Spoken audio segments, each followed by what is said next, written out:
Hi all, welcome to vipers room. അപ്പോൾ ഇന്ന് നമ്മളൊരു എക്സോസ്റ്റിൻ്റെ ചെറിയൊരു വർക്ക് ചെയ്തിട്ട് അതിന് ഇറങ്ങിക്കുക. നമ്മൾ എക്സോസ്റ്റ് നമ്മൾ MS എന്ന് പറഞ്ഞ മെറ്റീരിയലാണ് ചെയ്തിരുന്നത്. അപ്പോൾ അതിലൊരു ചെറിയൊരു ക്യാങ് കൊടുത്തിരുന്നു. നമ്മളെ സൗണ്ട് ഒരു സ്വീറ്റ് ആവാൻ വേണ്ടിയിട്ട് നമ്മളൊരു ക്യാങ് കൊടുത്തിരുന്നു. അപ്പോൾ അതിനുള്ളിൽ നമ്മൾ ഒരു നെറ്റും കാര്യങ്ങളൊക്കെ വരുന്നുണ്ട് അതിൻ്റെ ഉള്ളിൽ. അപ്പോൾ അത് നെറ്റ് ചെറുതായിട്ട് നമ്മളെ പോപ്പർ ബാങ്ക്സിൻ്റെ ആ ഒരു ഇഷ്യൂ കാരണം നെറ്റ് ചെറുതായിട്ട് ബ്രേക്ക് ആയിട്ട്, അപ്പോൾ നമ്മളത് SS മെറ്റീരിയൽ ചെയ്യാൻ വേണ്ടി ക്യാൻ മാത്രം. നമുക്ക് അതുകൊണ്ട് പ്രത്യേകിച്ച് ബെനിഫിറ്റ് ഒന്നുമില്ല, കുറച്ചും കൂടി കട്ടി കൂടുതലാണ് നമ്മളെ SS ചെയ്യുമ്പോൾ. അപ്പോൾ SS മെറ്റീരിയലിലേക്ക് ക്യാൻ മാത്രം ചെയ്യാൻ വേണ്ടിയിട്ട് അങ്ങനെ ഇറങ്ങിയേക്കാം. നമ്മളങ്ങനെ ലിഫ്റ്റിൽ കയറ്റി ആ സെൻറ്ററിൽ വരുന്ന ആ ഒരു പ്ലാൻ ചെയ്യുന്ന ആ ഒരു പൈപ്പ് മാത്രം അഴിച്ചെടുത്തിട്ട് നമ്മൾ ഏകദേശം ഇവിടെ ആയിട്ടാണ് വരുന്നത് ആ ക്യാന്. അപ്പോൾ ഇവിടെ ഒരു പ്ലാഞ്ച് ഉണ്ട്, അതേപോലെ ആ ഹുഡിൻ്റെ അടിയിലായിട്ട് നമ്മളെ എഞ്ചിൻ്റെ അടിയിലൊക്കെ ആയിട്ട് ഒരു പ്ലാഞ്ച് വരുന്നുണ്ട്. അപ്പോൾ അതിൽ നിന്ന് നമ്മൾ അഴിച്ചെടുത്ത് ആ ക്യാൻ മാത്രം ഒന്ന് കട്ട് ചെയ്തിട്ട് നമ്മൾ ക്യാൻ മാറ്റണം. MS ക്യാൻ SS മാറ്റിയിട്ട് ചെയ്യാം.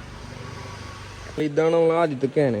ഇത് MS മെറ്റീരിയലാണ് വരുന്നത്. അപ്പോൾ ഇതിൻ്റെ ഉള്ളിൽ കണ്ടോന്ന് അറിയില്ല, ഒരു നെറ്റ് വരുന്നുണ്ട്. ആ നെറ്റ് പൊട്ടിയിട്ട് ഒരു സൗണ്ട് കണ്ടു. ആ സൗണ്ട് നമ്മളിങ്ങനെ വണ്ടി നിർത്തിയിടുമ്പോൾ ആ ഒരു വൈബ്രേഷനിൽ ആ സൗണ്ട് ഭയങ്കര നോയ്സ് നമുക്ക്. അപ്പോൾ ആ ഒരു ഇഷ്യൂവും പിന്നെ നമ്മളുടെ വണ്ടിയുടെ എക്സോസ്റ്റ് സൗണ്ടിലും നല്ലൊരു വ്യത്യാസം വരും. അപ്പോൾ അതിൻ്റെ പേരിലാണ് നമ്മളിത് മാറ്റിയിട്ട് ഈ MS ആക്കിയത്. അപ്പോൾ അതിൻ്റെ വെൽഡിങ്ങും കാര്യങ്ങളും നമ്മൾ ഫിറ്റ് ചെയ്തു. ഇതിൻ്റെ ഉള്ളിലും നമ്മൾ അതേപോലെ തന്നെ നെറ്റും വേറെ കുറച്ച് ഐറ്റംസും വരുന്നുണ്ട് അതിൻ്റെ ഉള്ളിൽ. അപ്പോൾ അത് ചെയ്ത് നമുക്ക് ആ ഒരു പൊസിഷനിലായിട്ട് ചെയ്യാം. നമ്മുടെ എക്സോസിൻ്റെ കാര്യം പൊതുവെ എല്ലാവരും ചോദിക്കലുണ്ട്, ഏതാ ചെയ്തേക്കണേ. നമ്മൾ എൻ്റെ റാമസ് ക്യാനാണ് ചെയ്തേക്കണേ. റാമസ് ഡ്യുവൽ ടിപ്പ് ക്യാനാണ് ചെയ്തിട്ടുള്ളത്. ബാക്കി ഫുള്ള് ആദ്യം നമ്മൾ MS ചെയ്തിരുന്നത്. ഇപ്പോൾ ക്യാന് മാത്രം നമ്മൾ SS ആക്കിയിട്ടുണ്ട്.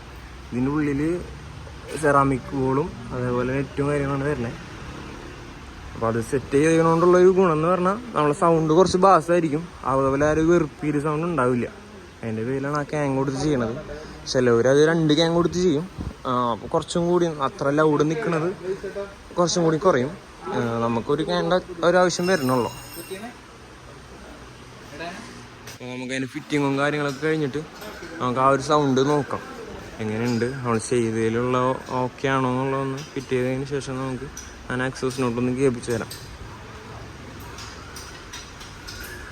അപ്പോൾ ഇതിൻ്റെ ടൈറ്റ് ചെയ്യാണ്, വെൽഡിങ് കാര്യങ്ങളൊക്കെ കഴിഞ്ഞ് അത് സെറ്റ് ചെയ്യാണ്. ഇതിലൊരു പ്ലാഞ്ച് വരുന്നുണ്ട് നമ്മുടെ, അതേപോലെ എഞ്ചിൻ്റെ അടിയിലായിട്ട് ഇവിടെ ഒരു പ്ലാഞ്ച് വരണം. അതേപോലെ തന്നെ നമുക്ക് ആരെങ്കിലും ഇതേപോലത്തെ എക്സോസ്റ്റിൻ്റെ വർക്കോ അല്ലെങ്കിൽ മെക്കാനിക്കൽ പരമായിട്ട് എന്തെങ്കിലും കാര്യങ്ങൾ നിങ്ങളവിടെ ചെയ്യിക്കാൻ പറ്റാതെ ഇങ്ങനെ ഹോൾഡ് ചെയ്ത് നിൽക്കണതോ അങ്ങനത്തെ എന്തെങ്കിലും ഉണ്ടെന്നുണ്ടെങ്കിൽ നമ്മൾ കോൺടാക്ട് ചെയ്താൽ മതി. നമ്മളെ പ്രൊഫൈലിൽ നമ്മളെ കോൺടാക്ട് നമ്പർ ഉണ്ട്, അതേപോലെ ഞാൻ ഡിസ്ക്രിപ്ഷനിൽ ആഡ് ചെയ്യുക. അപ്പോൾ എന്തെങ്കിലും അങ്ങനത്തെ വർക്കും കാര്യങ്ങളൊക്കെ ഉണ്ടെന്ന് വെച്ചാൽ നമ്മളെ കോൺടാക്ട് ചെയ്താൽ നമുക്ക് സെറ്റ് ചെയ്യാമെന്നുള്ളൂ.